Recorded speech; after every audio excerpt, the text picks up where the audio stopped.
जो प्रभ की अत प्यारी। सन्मानयोग भगत वत्सल कृपा निधान सतगुरु साहिब श्री गुरु ग्रंथ साहिब महाराज सच्चे पातशाह जी की मुकद्दस पावन हजूरी विच सज के अपने महान विरसे की संभाल कर रहे गुरु सवारे सत संगी जन, महान शहीदां मुरीदां चेते करदियां होइयां बहुत प्यार सहित आप जी ने आसा की बार बाणी दे कीर्तन शहीदां की महान शहादत नूं समर्पित संगतां वल्लों आरंभ किए हुए श्री सहज पाठ साहब जी के जिन्होंने असी भोग के सलोक कहते हैं धन गुरु तेग बहादुर साहब महाराज जी की रसना तो उचारण किए अमृत वचन सरवण किए हैं। आओ कुछ समय लिए अपने उन्होंने मर्जी बड़े महान गुरु के सिखों याद करिए। अज के दिन समर्पित इन्हां विचारां की आरंभता तो पहला सारे ही प्यार सत्कार सहित सरबंस दानी अमृत के दाते पंथ के बाली शहीद पिता के पुत्र शहीद पुत्रां के पिता साहिब श्री गुरु गोबिंद सिंह महाराज सच्चे पातशाह सतगुरु जी वालों बख्शी फतेह बुलंद करो प्यार नाल आखो वाहिगुरू जी का खालसा वाहिगुरू जी की फतेह।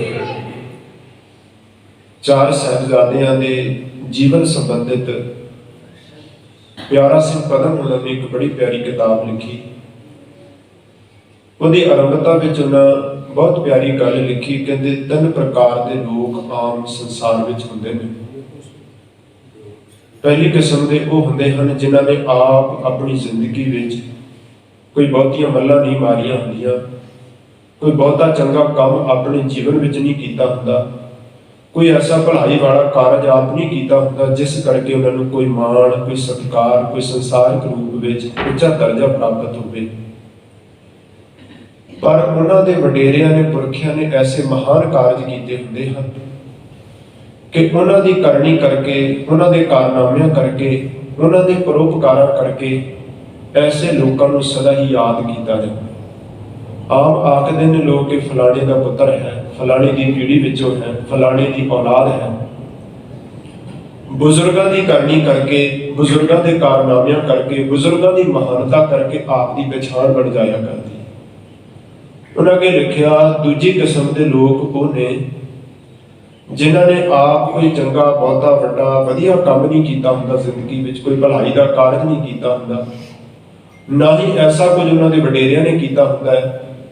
पर आने वाली पीढ़ी औलाद कोई रबी कृपा नाल ऐसी निकलती है, इतना बड़ा महान कारज कर जाती है कि लोग उन्होंने बच्चों करके कई पीढ़ियों को चेते करते हैं, कई पीढ़ियों को याद करते हैं, कई पीढ़ियों को सत्कार मिलता है सिर्फ बच्चों करके। ये उस कुल के बच्चे ने, इन्होंने बच्चों करके वो कुल वो परिवार के बुजुर्ग भी महान हो जाते हैं। वो अगे लिखते हैं तीजी किस्म के लोग वो ने जिन्हों के वडेरिया ने भी कोई महान गल्लां नहीं मारिया, जिन्हों के बच्चों ने भी अगे पीढ़ी ने भी कोई बहुता बड़ा कोई कारज जीवन में कोई भले वास्ते कोई संसार लोकाई के भले वास्ते कोई धर्म के कारज खेतर में कोई काम नहीं किया। पर उन्हों का अपना जीवन एडा महान उच्चा होता है कि उन्होंने अपने किरदार करके अपने जीवन के शुभ गुण करके उन्होंने संसार में सत्कार मिलता है। अगे जाके प्यारा सिंह पदम लिखते हैं गुरु गोबिंद सिंह महाराज सच्चे पातशाह तेरे चरणों में शीश झुकाउण नूं चित करदा है। तो इन्हां तिन्ने ही जिहड़ियां कैटागरीज ने इन्हां विचों उपर है।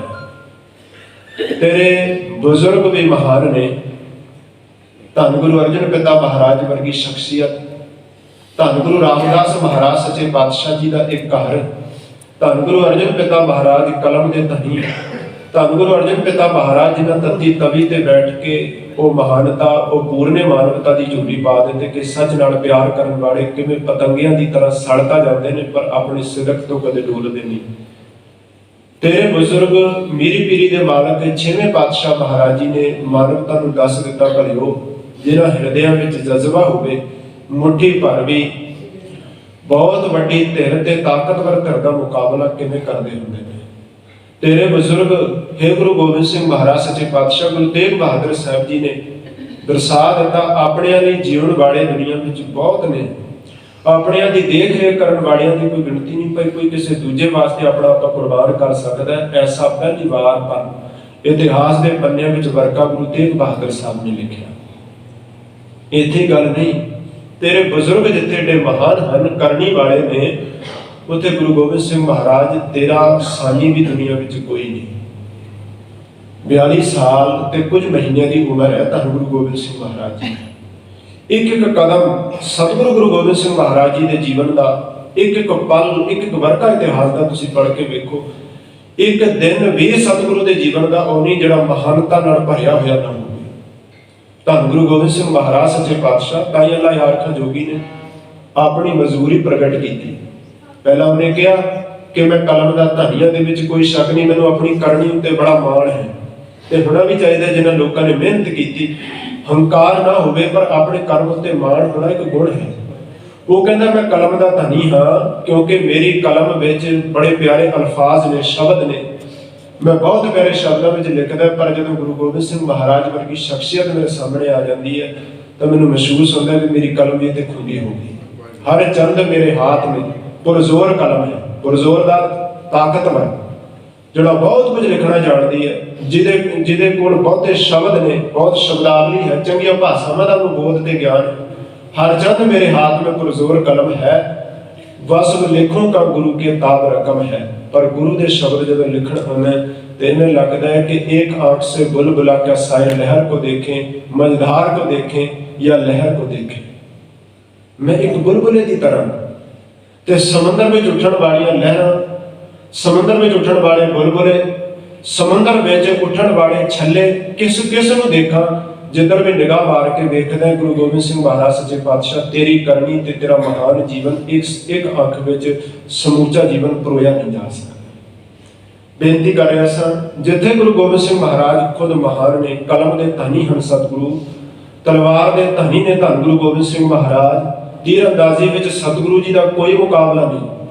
आ जिहड़े घेरियां की गल आपां पढ़ रहे हैं ना, सुन रहे हैं इतिहासक पन्ने विच, अज के दिनों में 7 महीने घेरा अनंदपुर साहिब। उस दौरान धन गुरु गोबिंद सिंह महाराज अनंदपुर के किले तो एक तीर छड़ते हैं।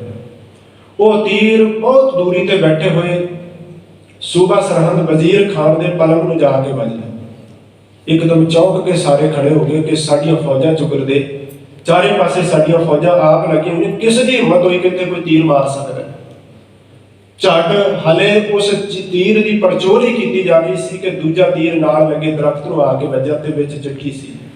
वो तीर गुरु गोबिंद सिंह महाराज सच्चे पातशाह जी ने छड्डिया ते गरीब निवाज पातशाह ने सुचेत किया, भले हो जे मैं तुहाडे पलंग नूं तीर मार सकदा, तुहाडीआं खोपड़ियां भी मैनूं नज़र आ रही ने, पर साडे घर दा सिद्धांत नहीं कहना। बेनती कर रहा सा सिर्फ कि गुरु गोबिंद सिंह महाराज सच्चे पातशाह जी दा पातशाह जी वर्गा तीर अंदाज दुनिया विच कोई नहीं। सतगुरु जिथे आप महान ने, उत्थे धन गुरु गोबिंद सिंह महाराज सच्चे पातशाह जी के 4 साहिबजादे। जसवंत सिंह नेगी उन्होंने एक अरदास नाम की किताब लिखी। उन्होंने अरदास में जो 5 प्यारिਆਂ तो बाद 4 साहिबजादों का जिक्र आया, उत्थे फिर उन्होंने जिक्र किया कि 5 प्यारिਆਂ की महानता तो है, पर गुरु घर में साहिबजादे तो होर भी ने। अरदास में असीं 5 प्यारिਆਂ तो बाद 4 साहिबजादिਆਂ नूं क्यों चेते करते। गुरु नानक साहब के 2 ने, धन गुरु अंगद साहब के भी 2 ने, धन गुरु अमरदास महाराज जी के भी 2 ने। अगे तुसीं गुरु कुल विच परिवार में साहिबजादिਆਂ का जिक्र पढ़ते हो, पर जिन्हां दे कर्म खोटे सन, गुरु ग्रंथ साहब जी की बाणी विच नबावत आ गया, पुत्री कौल ना पालियो कर पीरों कन मुरटी है। पुत्रां ने गुरु के हुक्म नूं पालिया नहीं, पुत्रां ने गुरु के हुक्म नूं खिड़े मत्थे प्रवान नहीं किया। उन्हां बाबत ऐसे बचन आ गए। परिवार में 3-4 बच्चे होना कुदरत की गल होती है कि एक आधा अपनी मनमानी करता ही करता है, कोई पढ़ता नहीं, कोई पिता की आज्ञा में नहीं, कोई परिवार की आज्ञा में नहीं तुरदा। गुरु गोबिंद सिंह सच्चे पातशाह तेरे 4 लालों का जिक्र तां आया अरदास विच क्योंकि 4 दे 4 तेरे हुक्म विच तुरे ते उन्होंने तेरी आज्ञा नूं कमाउंदे होए धर्म की खातर अपना आपा कुर्बान किया। तुसीं इतिहास के पन्नियां वल मैं बहुत बार बेनती करदा, एहसास का विसा हासिल इतिहास हो ही रहना, इतिहास के पन्ने नहीं बदलने। मई महीने में आनंदपुर साहब के किले में घेरा पैंदा, 7 महीने गुजर गए। 7 महीने कहने किड्डे सौखे ने, पर 7 महीनों की बुक्कल फरोल के देखो किते। 7 महीनों का घेरा, 4 महीनों का राशन कोल है, 7 महीनों का गुजारा किया। इतिहास कहता जिन्हें अंदर दरख्त सन, पेड़ सन, उन्होंने छिल्लां उतार के पत्ते पीस के पानी बेच के उन्होंने खा खा के गुरु के सिखा ने गुजारा किया। नवी गड्डी खरीद के लियानी, उन्हें पिछे लिखा लेना ए पे दात तेरी दातार, बड़ा सौखा है। पर असल व्याख्या गुरबाणी की वो मरजीवड़े गुरु के सिख करके गए कि कहते हैं दुख भूख सदमार ए पे दात तेरी दाता। जिंदगी विच वो पल आए कि किन्ने दुख भुख तसीए जीवन में आ जान, पर उस वक्त भी ऐसी अवस्था में भी उस दुख को रब की दात कह के अपनी जिंदगी में बड़े खिड़े मत्थे प्रवान करना, यह सबक गुरु नानक के घर ने सानू सिखाया। यह सबक गुरु नानक के घर ने सिखाया। लोगों ने धार्मिक कसमां चुकियां, वादे देते, भरोसा दिवाया कि असीं अपने धार्मिक चिन्हां की निशानी, धार्मिक निशानियां, धार्मिक चिन्हां की कसम खा के कहते हैं तुसीं इत्थों चले जाओ, असीं तुहानूं कुछ नहीं कहांगे। दुनिया अंदर पहली बार होया कि गुरु गोबिंद सिंह महाराज सच्चे पातशाह का घर, उन्हां धार्मिक चिन्हां नाल सतगुरु का कोई वास्ता नहीं, कोई संबंध नहीं, पर सतगुरु ने मानवता नूं दस दिता भलिओ धार्मिक मनुख की पहली निशानी यह है कि जिथे वो अपने मुरसद अपने धर्म की कदर करता है, उस तो पहला दूजे के धर्म की कदर करनी जानता। ये सानू सिखाया। तुसीं देखो ना बेअदबियां हो रही, पर किते भी तुसीं अज तक सुनिया किसी सिख वीर ने किसी मंदिर किसी मस्जिद में जाके कोई बेअदबी किसी के धार्मिक चिन्ह की बेअदबी की होवे? क्योंकि गुरु गोबिंद सिंह महाराज गुरु नानक के घर ने पूरने पा दिते सन। जदों कसमां खा के अपने धार्मिक चिन्ह दी कसमां खाण वाले तां मुकर गए, पर गुरु गोबिंद सिंह विश्वास करके उन्हां कसमां नूं तोड़ निभा के गए। सतगुरु जी ने वो किला छड्डिया। असीं इतिहास सारे तकरीबन सुनते हैं। जिन्होंने कसमां खादियां सन वो सारियां छिक्के टंग के गरीब निवाज पातशाह का फौजा पिछा करदियां सरसा नदी के किनारे आ गए। बड़ा प्यारा इतिहास में जिथे अल्लाह यार खां जोगी ने रंग भरे हैं और उन्हें सिक्खी सिद्धांतां नूं प्रगट किया। कहते उथे सरसा नदी के किनारे अत की ठंड है, उपरों मीह पै रहे हैं, पिछले पासों दुश्मन ने 10 लाख की फौज ने चढ़ाई की। सब ने सिखां नूं आवाज दे के कहा, सिखो अमृत वेले का सभा हो गया, आओ पानी का पाठ करिए। साडे वर्गे कहते सतगुरु पाठ तो फिर कर लांगे जे जान रहेगी तो जिंद रहेगी। धन गुरु गोबिंद सिंह महाराज का हिरदा कहता सी इत्थे लड़दे आ जे सारे भी शहीद हो जान ना, विचों एक भी रह जाए तो अमृत वेले का सभा होवे भी गुटका लैके नितनेम करन बह जाण। अल्लाह यार खां जोगी ने बड़े प्यारे इत्थे बचन लिखे, कहते था सर पे वक्त आ गया आशा की वार का, साजों का बिंब चढ़ाओ उतार का, मनसा था कलगी दर के दिले बेकरार का, मौका मिले तो भजन कर ले किरदगार का, जप जी का जाप उस घड़ी करना जरूर था, पढ़ के गुरु ग्रंथ को भरना जरूर था। तुसीं देखो ना एडियां वड्डियां शहादतां हो रही ने, एडे वड्डे दुख ते भुख दे तसीए सहार के सी नहीं की जा रही है। सारी ताकत गुरबाणी विचों प्राप्त होती है।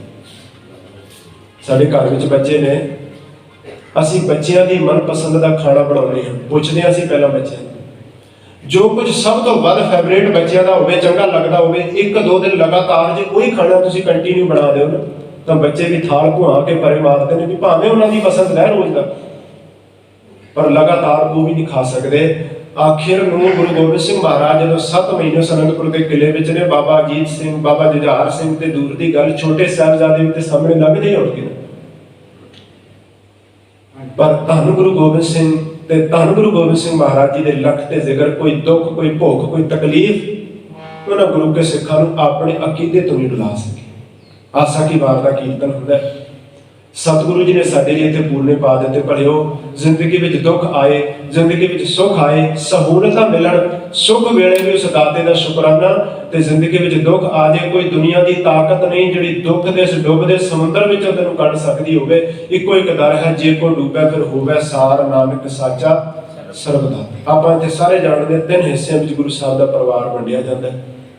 माता साहिब कौर जी, माता सुंदरी जी, भाई मनी सिंह जी नाल हरिद्वार होके दिल्ली, ਧੰਨ ਗੁਰੂ ਗੋਬਿੰਦ ਸਿੰਘ ਮਹਾਰਾਜ ਜੀ ਦੇ ਛੋਟੇ ਸਾਹਿਬਜ਼ਾਦੇ ਬਾਬਾ ਜ਼ੋਰਾਵਰ ਸਿੰਘ ਜੀ, ਬਾਬਾ ਫਤਿਹ ਸਿੰਘ ਜੀ, ਸਤਿਕਾਰਯੋਗ ਮਾਤਾ ਗੁਜਰ ਕੌਰ ਜੀ, ਉਹ ਇੱਕ ਪਾਸੇ, ਤੇ ਗੁਰੂ ਗੋਬਿੰਦ ਸਿੰਘ ਮਹਾਰਾਜ ਵੱਡੇ ਦੋ ਸਾਹਿਬਜ਼ਾਦੇ ਤੇ ਕੁਝ ਸਿੰਘਾਂ ਸਮੇਤ ਸਰਸਾ ਨਦੀ ਨੂੰ ਪਾਰ ਕਰਦੇ ਨੇ। ਚਮਕੌਰ ਦੀ ਗੜੀ ਦੋ ਭਾਵਨਾ ਵਾਲੇ ਗੁਰਸਿੱਖ ਸਨ, ਬੁੱਧੀ ਚੰਦ ਰਾਵਤ ਤੇ ਭਾਈ ਗਰੀਬੂ, ਉਹਨਾਂ ਦਾ ਇਤਿਹਾਸ ਦਾ ਜ਼ਿਕਰ ਹੈ।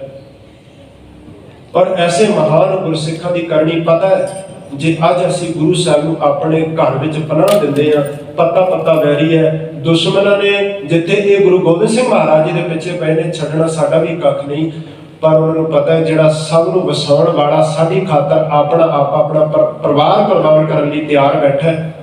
ਧੰਨ ਗੁਰੂ ਗੋਬਿੰਦ ਸਿੰਘ ਮਹਾਰਾਜ ਸੱਚੇ ਪਾਤਸ਼ਾਹ ਜੀ ਨੂੰ ਬੇਨਤੀ ਕੀਤੀ, ਸਤਿਗੁਰੂ ਮੇਰੀ ਕੱਚੀ ਗੜੀ ਹਾਜ਼ਰ ਹੈ। ਅੱਲਾ ਯਾਰ ਖਜੋਗੀ 1913 ਤੇ 1915 ਵਿੱਚ ਦੋ ਨਜ਼ਮਾਂ ਲਿਖੀਆਂ ਸਨ, ਇਹਨੇ ਬਹੁਤ ਵੱਡੀਆਂ। ਪਹਿਲੀ ਵਾਰ ਨਨਕਾਣਾ ਸਾਹਿਬ ਦੀ ਸਟੇਜ ਤੋਂ ਸੁਣਾਈਆਂ। ਸਿੱਖ ਕੌਮ ਨੇ ਇਹਨੂੰ ਐਡਾ ਨਿਵਾਜਿਆ, ਧਨ ਕਰਕੇ ਵੀ, ਪਿਆਰ ਕਰਕੇ ਵੀ, ਮਾਣ ਸਤਿਕਾਰ ਕਰਕੇ ਵੀ। ਜਦੋਂ ਤੱਕ ਅੱਲਾ ਯਾਰ ਖਾਂ ਜੋਗੀ ਸਰੀਰਕ ਰੂਪ ਵਿੱਚ ਰਿਹਾ, ਹਰ ਸਾਲ ਸਰਹੰਦ ਤੇ ਚਮਕੌਰ ਸਾਹਿਬ ਦੇ ਜੋੜ ਮੇਲੇ ਵਿੱਚ ਇਹਨੂੰ ਇਹ ਕਵਿਤਾਵਾਂ ਗਾਉਣ ਲਈ ਸਿੱਖ ਕੌਮ ਪਲਕਾਂ ਤੇ ਬੈਠੀ ਹੁੰਦੀ ਸੀ। ਉਹਨੇ ਕਮਾਲ ਕਰ ਦਿੱਤੀ। ਉਹਦੇ ਵਿੱਚ ਤੁਹਾਨੂੰ ਤਵਾਰੀਖ ਦੀਆਂ ਤਰੀਕਾਂ ਤੇ ਨਹੀਂ ਮਿਲਣਗੀਆਂ, ਪਰ ਅੱਲਾ ਯਾਰ ਖਾਂ ਜੋਗੀ ਦਾ ਹਿਰਦਾ ਮਿਲੇਗਾ, ਜਿਸ ਗਹਿਰਾਈ ਨਾਲ, ਜਿਸ ਭਾਵਨਾ ਨਾਲ ਉਹਨੇ ਇੱਕ ਇੱਕ ਸ਼ਬਦ ਪਰੋ ਕੇ ਧੰਨ ਗੁਰੂ ਗੋਬਿੰਦ ਸਿੰਘ ਮਹਾਰਾਜ ਸੱਚੇ ਪਾਤਸ਼ਾਹ ਜੀ ਦੇ ਲਾਲਾਂ ਦੀ ਉਸ ਤਸਵੀਰ ਨੂੰ ਅੱਖਰਾਂ ਦਾ ਰੂਪ ਦਿੱਤਾ। ਸਤਿਗੁਰੂ ਚਮਕੌਰ ਦੀ ਗੜੀ ਵਿੱਚ ਪ੍ਰਵੇਸ਼ ਕਰਦੇ ਨੇ। ਇੱਥੇ ਅੱਲਾ ਯਾਰ ਖਾਂ ਜੋਗੀ ਕਹਿੰਦਾ, ਸਾਹਿਬ ਜੀ ਨੇ ਆਪਣੇ ਤੀਰ ਦੀ ਨੋਕ ਨਾਲ ਉਸ ਚਮਕੌਰ ਦੀ ਗੜੀ ਦੀ ਥੋੜੀ ਜਿਹੀ ਮਿੱਟੀ ਭੋਰ ਕੇ ਆਪਣੀ ਤਲੀ ਤੇ ਰੱਖੀ, ਫੂਕ ਮਾਰ ਕੇ ਹਵਾ ਵਿੱਚ ਉਡਾ ਦਿੱਤੀ। ਭਾਈ ਦਇਆ ਸਿੰਘ ਜੀ ਪੁੱਛਦੇ ਨੇ, ਪਾਤਸ਼ਾਹ ਇਹ ਕੀ ਬਾਜਰਾ? ਧੰਨ ਗੁਰੂ ਗੋਬਿੰਦ ਸਿੰਘ ਮਹਾਰਾਜ ਦੇ ਬਚਨ ਸਨ, ਅੱਲਾ ਯਾਰ ਖਾਂ ਜੋਗੀ ਦੇ ਬੋਲ ਨੇ, ਜਿਸ खित्ते में कहते थे आना ये वही है, कल जिस जगह लुट के जाना ये वही है, जिस जगह बच्चों को कटाना ये वही है, मिट्टी कह देती है ठिकाना ये वही है। ਵੱਡੇ ਵੱਡੇ ਮਹਿਲ ਮੰਡਪ ਮਾੜੀਆਂ ਦੁਨੀਆ ਵਿੱਚ ਨੇ, ਜਿਨ੍ਹਾਂ ਨੂੰ ਲੋਕ ਖਾਸ ਟਿਕਟ ਲੈ ਕੇ ਦੇਖਣ ਜਾਂਦੇ ਨੇ, ਪਰ ਕਿਸੇ ਵਕਤ ਵੱਡੇ ਵੱਡੇ ਰਾਜੇ ਮਹਾਰਾਜਿਆਂ ਨੇ ਕੀਮਤੀ ਪੱਥਰ ਲਗਵਾ ਕੇ ਬਣਾਏ, ਅੱਜ ਖੰਡਰ ਦਾ ਰੂਪ ਬਣ ਗਏ। ਉਹ ਇੱਕ ਚਮਕੌਰ ਦੀ ਕੱਚੀ ਗੜੀ ਸੀ, ਜਿਹਦੇ ਬਾਰੇ ਅੱਲਾ ਯਾਰ ਖਾਂ ਜੋਗੀ ਕਹਿੰਦਾ, ਸੂਰਜ ਦੀਆਂ ਜਿਹੜੀਆਂ ਕਿਰਨਾਂ ਨੇ ਨਾ, ਇਹਨਾਂ ਦੀ ਚਮਕ ਦਮਕ, ਅੱਲਾ ਯਾਰ ਖਾਂ ਜੋਗੀ ਕਹਿੰਦਾ, ਜੇ ਮੇਰੇ ਕੋਲ ਕੋਈ ਪੁੱਛੇ ਤੇ ਇਹਨੂੰ ਲੱਗਦਾ ਚਮਕੌਰ ਦੀ ਇਸ ਗੜੀ ਵਿੱਚੋਂ ਨਿਕਲ ਕੇ ਗਈਆਂ। ਸ਼ਾਮ ਦਾ ਵੇਲਾ ਹੋਇਆ, ਚਮਕੌਰ ਦੀ ਇਸ ਕੱਚੀ ਗੜੀ ਵਿੱਚ ਧੰਨ ਗੁਰੂ ਗੋਬਿੰਦ ਸਿੰਘ ਮਹਾਰਾਜ, ਗੁਰੂ ਕੇ ਸਾਹਿਬਜ਼ਾਦੇ, ਗੁਰੂ ਕੇ ਪੁੱਤਰ, ਪਰ ਆਪਣੇ ਪੁੱਤਰਾਂ ਤੋਂ ਵੀ ਵੱਧ ਪਿਆਰੇ ਧੰਨ ਗੁਰੂ ਗੋਬਿੰਦ ਸਿੰਘ ਮਹਾਰਾਜ ਦੇ ਲੱਖ ਤੇ ਜ਼ਿਕਰ ਜਿਹੜੇ ਸਿੰਘ ਸਨ, ਉਹਨਾਂ ਨੇ ਅੱਜ ਗੁਰੂ ਗੋਬਿੰਦ ਸਿੰਘ ਮਹਾਰਾਜ ਜੀ ਦੀ ਖਿਦਮਤ ਵਿੱਚ, ਸੇਵਾ ਵਿੱਚ, ਜੋ ਆਪਣੇ ਸਰੀਰ ਦੇ ਕੱਪੜੇ ਸਨ, ਘੋੜਿਆਂ ਦੀਆਂ ਕਾਠੀਆਂ ਸਨ, ਜੋ ਵੀ ਕੱਪੜੇ ਸਨ, ਅੱਲਾ ਯਾਰ ਖਾਂ ਜੋਗੀ ਲਿਖਦੇ ਨੇ, ਉਹ ਸਾਰੇ ਇੱਕ ਜਗ੍ਹਾ ਇਕੱਠੇ ਕਰਕੇ ਗੁਰੂ ਗੋਬਿੰਦ ਸਿੰਘ ਮਹਾਰਾਜ ਜੀ ਲਈ ਆਸਣ ਤਿਆਰ ਕੀਤਾ। ਸਤਿਗੁਰੂ ਜੀ ਨੂੰ ਆਰਾਮ ਕਰਨ ਲਈ ਇੱਕ ਵੱਖਰਾ ਖੇਮਾ ਤਿਆਰ ਕਰ ਦਿੱਤਾ। ਆਪ ਸਾਰੇ ਸਿੰਘ ਇੱਕ ਜਗ੍ਹਾ ਪੈ ਗਏ। ਉੱਥੇ ਅੱਲਾ ਯਾਰ ਖਾਂ ਜੋਗੀ ਲਿਖਦਾ, ਧੰਨ ਗੁਰੂ ਗੋਬਿੰਦ ਸਿੰਘ ਮਹਾਰਾਜ ਸਿੰਘਾਂ ਦੇ ਸੌਣ ਤੋਂ ਬਾਅਦ ਸਹਿਜੇ ਸਹਿਜੇ ਬੜੇ ਪੋਲੇ ਜਿਹੇ ਕਦਮਾਂ ਨਾਲ ਉਸ ਚਮਕੌਰ ਦੀ ਸਾਰੀ ਗੜੀ ਵਿੱਚ ਚਾਰੇ ਪਾਸੇ ਟਹਿਲਦੇ ਨੇ। ਆਪਣੇ ਸਿੰਘਾਂ ਨੂੰ ਦੇਖਦੇ ਹਨ, ਜਿਵੇਂ ਮਾਂ ਰਾਤ ਨੂੰ ਦੇਖਦੀ ਨੇ ਕਿਤੇ ਬੱਚਾ ਮੇਰਾ ਕੰਬਲ ਤੋਂ ਬਾਹਰ ਨਾ ਹੋ ਗਿਆ ਹੋਵੇ, ਠੰਡ ਦੀ ਰੁੱਤ ਵਿੱਚ ਖਿਆਲ ਰੱਖਦੀ ਹੈ। ਤੇ ਗੁਰਬਾਣੀ ਨੇ ਐਵੇਂ ਨਹੀਂ ਕਿਹਾ, ਹਰ ਜੀ ਮਾਤਾ, ਹਰ ਜੀ ਪਿਤਾ, ਹਰ ਜੀਓ ਪ੍ਰਤ ਬਾਲਕ, ਹਰ ਜੀ ਮੇਰੀ ਸਾਰ ਕਰੇ ਹਮ ਹਰ ਕੇ ਬਾਲਕ। ਉਹ ਕਰਦਾ ਹੈ ਸਹਿਜੇ ਸਹਿਜ ਖਿਲਾਇੰਦਾ, ਨਹੀਂ ਕਰਦਾ ਆਲਖ, ਅਵਗੁਣ ਕੋ ਨਾ ਚਿਤਾਰਦਾ, ਹਰ ਪਿਤਾ ਸੁਖਦਾਇਕ। ਉਹ ਸੁੱਖਾਂ ਦਾ ਘਰ ਹੈ। ਸਾਹਿਬ ਜੀ ਨੇ ਦੇਖਿਆ ਕਿਸੇ ਸਿੰਘ ਦਾ ਦਸਤਾਰਾ ਸਿਰ ਤੋਂ ਖੁੱਲ ਗਏ। ਸਾਹਿਬ ਜੀ ਨੇ ਦੇਖਿਆ ਕਿਸੇ ਦੇ ਕੇਸ ਖੁੱਲੇ ਨੇ। ਧੰਨ ਗੁਰੂ ਗੋਬਿੰਦ ਸਿੰਘ ਮਹਾਰਾਜ ਨੇ ਕਿਸੇ ਦਾ ਦਸਤਾਰਾ ਚੁੱਕ ਕੇ ਸਿਰ ਤੇ ਸਜਾਇਆ। ਸਾਹਿਬ ਜੀ ਨੇ ਕਿਸੇ ਦੇ ਕੇਸ ਦਾ ਜੂੜਾ ਖੁੱਲਿਆ ਸੀ, ਸਜਾਇਆ। ਅੱਲਾ यार खां जोगी ਦੇ बड़े प्यारे वचन कहता, साफे कदी सिंगों के उठाते थे जमी से, केस उसके झाड़े दी खाक उसकी जमी से, सर के हुए बाल ठीक किए सरजी से, हर तरतीब दी हर चीज को ला ला के कही से।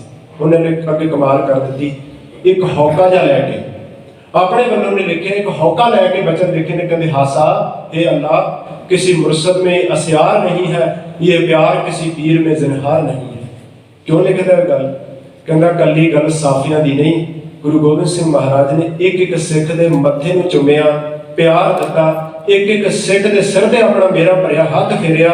इत्थे गल नहीं रह गई। धन गुरु गोबिंद सिंह महाराज सच्चे पातशाह गजब विच आए ते सतगुरु जी ने उन्हें सिंघां दे चरण भी चुम लए। उथे बचन ने चूमा कभी हलकोन दाहिर चूमने बैठे, जब गुरु जी पांति आए तो सिंहों के चरण चूमने बैठे। ते सतगुरु ने बाणी विच कहा, गुर सिखा की हर धूड़ दे हम पापी भी गत। गुरु नानक दे घर दुवल्ली प्रीत है। दुनिया में तुसीं देखोगे भाई गुरदास कहते एक अंगी प्रीत दे आम तुहानूं नज़ारे मिलणगे।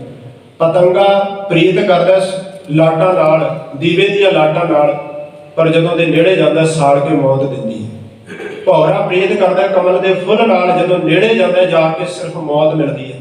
मच्छी प्यार करदी है पानी नाल, नेड़े जांदी है सिर्फ मौत मिलदी है। जदों कोई पकड़ के लै जाए पानी कदे राखी नहीं करदा। पर भाई गुरदास कहते इको एक गुरु की प्रीत है, तू एक कदम तुरदा गुरु हजारा कदम अगे होके तेरे लिए तैयार बैठे। ताई कहा दुखदाई प्रीत की प्रतीत क्या मरे न डरै, गुरसिख सुखदाई प्रीत क्यों विसारे। अगला दिन चढ़िया जिस दिन अज असीं समर्पित बैठे हैं, बाहरले पासे हाहाकार मची पई है। 10 लाख का मुल्क ही है, अंदर 40 भुखे भाने सिख जिन्होंने कई दिनों का सौण की रेस्ट करने लिए, आराम करने लिए कोई बिस्तरा नहीं मिलिया, खाने लिए भोजन नहीं प्राप्त होया, शरीर उत्ते कोई चंगे वस्त्र नहीं ते ना कोई हथियार नहीं, पर अंदर एक प्यार जज्बा है जो गुरु ने भरिया हुआ। धन गुरु गोबिंद सिंह महाराज सच्चे पातशाह जी की आग्ञा मंग के पंज सिंघां दा जत्था गड़ी विचों बाहर निकलदा है और महान करनी वाले गुरसिख भाई मोहकम सिंह जी 5 प्यारिਆਂ ਵਿੱਚੋਂ सब तो पहला जत्था लैके जाते हैं। गरीब निवाज पातशाह ने थापड़ा दिता, भाई मोहकम सिंह तू तो अपना आपा गुरु नूं उस दिन कुर्बान कर दिता सी जदों एक बार आवाज देण ते 5 प्यारिਆਂ ਦੇ रूप ਵਿੱਚ अनंदपुर की धरती ते अपना आपा पेश किया। दलेरी नाल सूरमता नाल लड़े। देखो ना तुसीं अंदाजा ला के देखो, पता है जदों गड़ी का दरवाजा खुलदा पता है बाहर जाके की मिलेगा, सिर्फ मौत। पर अंदर ऐसी अणख गुरु ने भर दी, जे जीवै पत लथी जाए सब हराम जेता किछ खाए, ऐसा जीवना नहीं जीवन नहीं जिस जीवन विच पत ना होवे, इज्जत ना होवे। अणख भरिया जीवन ही असल जीवन, गैरत तो बिना जिंदगी मौत समान है। जूझदे ने, कईयां नूं मौत दे घाट उतारदे हन ते अंत नूं शहीद हो जांदे ने। दूजा जत्था सब दे चरणों विच फिर अरदास कर। वक्त आ गया, गुरु गोबिंद सिंह ने आवाज नहीं दी।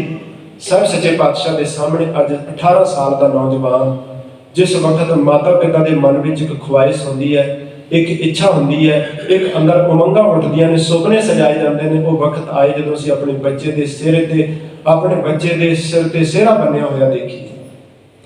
वो माँ के अंदर की एक ख्वाहिश होंदी है कि मैं अपने घर में आउंदी नौं राणी नूं देखा। पर गुरु गोबिंद सिंह महाराज जी के सामने 18 साल का वो नौजवान गभरू खड़ा होके गरीब निवाज पातशाह के चरणों में अरदास करता है, सतगुरु नाम का अजीत हूँ जीता ना जाऊंगा, जीता तो खैर हार के जीता ना आऊंगा, मैनू आज्ञा दे। सतगुरु बड़े प्यार नाल अपने पुत्र नूं तोरदे ने। पहली बार ऐसा होया कि एक पिता अपने पुत्र नूं अपने हथीं जंग के मैदान में तोरे। गरीब निवाज पातशाह ने उपर मुंह ते खलो के अजीत सिंह नूं मैदानी जंग में जूझदियां होया नेत्रां नाल तकिया। कईयां ने आहू लाए, कईयां नूं मौत के घाट उतारिया ते अंत नूं इक्को दम जदों सारे शस्त्र खुंडे हो गए, वैरियां ने इकट्ठे रूप में हमला किया। बाबा अजीत सिंह शहीदी का जाम पीते ने। गुरु गोबिंद सिंह महाराज देखदियां सार उच्ची आवाज में जयकारा बजा के कहते, पराई अमान क्यों रखिया दित्ती हूं सुख हुई। हले सतगुरु उतर के थले ही आए सन। कन्ना में आवाज पई, भाई से बिछड़ के हमें जीना नहीं आता। अल्लाह याद करूंगी बाबा जुझार सिंह जी, भाई से बिछड़ के हमें जीना नहीं आता, खाना नहीं पीना नहीं सोना नहीं पाता। सब का जवाब देखो हुण तुसीं अंदाजा लाओ, 2 पुत्रां दा मां दा पता नहीं कित्थे ने, कोई खबरसार नहीं है। एक सामने टुकड़े टुकड़े होया पे, सिर्फ एक कोल है। धन गुरु गोबिंद सिंह महाराज कहते, हमने ही कहा था बाप को जा दीजिए धर्म पर, लोग कहते हैं अब आपको जा दीजिए धर्म पर। सतगुरु जी ने अपने पुत्र को तैयार किया। अल्लाह यार खजोगी दे बड़े गहरे वचन ने कहता, बड़ाई सी आवाज से बोले गुरु गोबिंद, पाला है तुम्हें नाज से बोले गुरु गोबिंद, नन्हे से जाबाज से बोले गुरु गोबिंद, रोका नहीं आगाज से बोले गुरु गोबिंद। लो आओ तन पाक पे हथियार सजा दे, नन्ही सी कमान छोटी सी तलवार सजा दे। सब ने अपने कमर कसे विचों खंजर कढ़िया, बाबा जुझार सिंह जी के कमर कसे विच पाया ते कहते हम देते हैं खंजर इसे तीर समझना, नेजों की जगह दादा का तुम तीर समझना, जितने मरे इसे उन्हें बेपीर समझना, जख्म आए तो रोना नहीं दिलगीर समझना। देखो कैसी ख्वाहिश है पिता की। गरीब नवाज बादशाह कहते ख्वाहिश है हम तुम्हें तीर चलाते हुए देखें, हम आंख से तुम्हें बर्छी खाते हुए देखें। पिता कहता मेरी ख्वाहिश है बेटा मैं काले कोट विच तेन वकील बनदे देखा, मेरी ख्वाहिश है तू इंजीनियर बन के आए, मेरी ख्वाहिश होती है तू चंगे अहदे का किसी राजनीतिक पदवी का मालक बने। पर गुरु गोबिंद सिंह महाराज कहते ख्वाहिश है तुम्हें तीर चलाते हुए देखें, हम आंख से तुम्हें बर्छी खाते हुए देखें। धन गुरु गोबिंद सिंह महाराज सच्चे पातशाह ने अपने पुत्र को तोरिया ते कहते बेटा तुम ही हो पंथ के बेड़े के खवैया, लो जाओ सर भेंट करो धर्म की चले नैया, ले दे के तुम ही मेरे गुलशन के बकैया, जब लो जाओ रात तकते हैं खुद में भैया, वाहिगुरु अब जंग की हिम्मत तुम्हें बख्शे, प्यासे हो जात जामे शहादत तुम्हें बख्शे। साहब जी का छोटा फरजंद बाबा जुझार सिंह जी 5 सिंह नाल दिते, जंगे मैदान विच गए, दुश्मनां ने इको दम घेरन की कोशिश की। सतगुरु गुरु गोबिंद सिंह महाराज सच्चे पातशाह जी ने तीरां की बछाड़ की, पर सतगुरु चाहते सन मेरा छोटा पुत्र बड़े नालों भी 4 कदम अगे जाके शहीद हो गए। अंत नूं किथे जोर चल सकता सी इन्ने मुल्कईए विच अपनी विध अनुसार कदे तीरां नाल कदे तलवार नाल ते कदे अपने नेजे नाल वार करदे जूझदे होया कट्ठे वार हुए। बाबा जुझार सिंह जी ने भी शहीदी का जाम किया। शामां पै गईयां, जंग रुक जाया करदे सन। सतगुरु गुरु गोबिंद सिंह महाराज जी के सन्मुख सिखां ने बेनती की, पर पातशाह ने मन बना लिया अगले दिन की सवेर सब तो पहला जत्था सतगुरु का जाएगा। पर पंथक रूप में फैसला देखो गुरु ने कितना मान दिता है, वाह वाह गोबिंद सिंह आपे गुरु जी। एवें नहीं किया, दुनिया कर बड़े पीर पैगंबर हुए ने, दुनिया का इतिहास तुहाडे सामने पिया होया है ते संसार के लोग कहते पत्रे चुक के पढ़ लो, कोई किसी तो लुकिया छिपिया नहीं। उन्हें बड़े प्यारे एक कवि ने वचन लिखे, कहता 2 सुत रहे घर वन को सिधारे दो, दशरथ जी ने गिरकर प्राण को निकाला। असम धामा मुँह दरोना जी ने प्राण त्यागे, नर कुंचर का भेद न विचारा है। 100 पुत्र हुए वशिष्ठ मुनि ज्ञानी जी के, तन पाथर से बांध कर व्यासरी में डाला है। वो कहते संसार के लोगों इंसाफ आप कर ले हो, ऐसा कोई भी ना जन्मे जहान में खालसा जी, 4 पुत्र वार के शुक्र गुजारा है। पुत्र का वियोग अज तक कोई नहीं सह सके, पर साहब जी ने अपने हाथी दोवें साहिबजादे तोड़ के 4 साहिबजादे शहीद होंदे देख के भाई दया सिंह वर्गे पुछदे ने सतगुरु तेरा कर्ज। धन गुरु गोबिंद सिंह महाराज कहते दया सिंह जदों ढहंदे इस देश का सहारा नहीं सी, जदों लोकां नूं जरूरत सी कि साडा लंगेज धर्म नंगा हुंदा कोई भी बचाउण वाला नहीं, उदों पिता इस देश तो वारिया मैं, मां गुजरी बिच सरहंद गुजरी, समा जिवें गुजरिया तिवें गुजारिया मैं, 4 पुत्र सन बख्शे परमात्मा ने, वो भी जोड़ा जोड़ा करके वारिया मैं, मत कहो सिंहो मैनू बादशाह किस्तां नाल कर्जा उतारिया मैं। ऐसे महान सतगुरु जी दे जिथे दिहाड़े नूं इन्हां गुरु के लाल ते महान मर्जी बड़े सिखां दी शहादत नूं नतमस्तक होण लई आप जी गुरु चरनां विच जुड़े हो। साडा अव्वल दर्जे का फर्ज बनता है, वो ते चढ़दी कला विच शहादतां दे गए, वो दुखदाई घटना नहीं सी। ख्याल करना दुखदाई घटना अज है कि सहजे सहजे जदों असीं उन्हां महान शहादतां नूं भुलांदे जा रहे हैं। कोई खुशी का दिन कारज कोई रखना होवे, अज सिख दे मन विच कदे चेते ही नहीं आउंदा भी ये दिन भी शहीदां दे मैं 4 दिन अगे पिछे कर लूं। जदों किसी की करनी नूं भुल जाए उहदी कौम दे वारिस, उस तो वध दुखदाई घटना जिंदगी वास्ते कुछ नहीं हो सकती। इस करके इन्हां दिनां नूं आप याद रखिए, अपने बच्चों तक ये शहादत जरूर पहुँचाइए, ये साडा अव्वल दर्जे का फर्ज बनता है। ताई सारे उलीके हुए समागम प्रबंधक वीरां दे कीते उपराले सफल हो सकते हैं। भुल चुक दी खिमा सतगुरु मेरे करन, सबना दा गाविया सुनिया हाजरी दा प्रवान कर। वाहिगुरु जी का खालसा, वाहिगुरु जी की फतेह।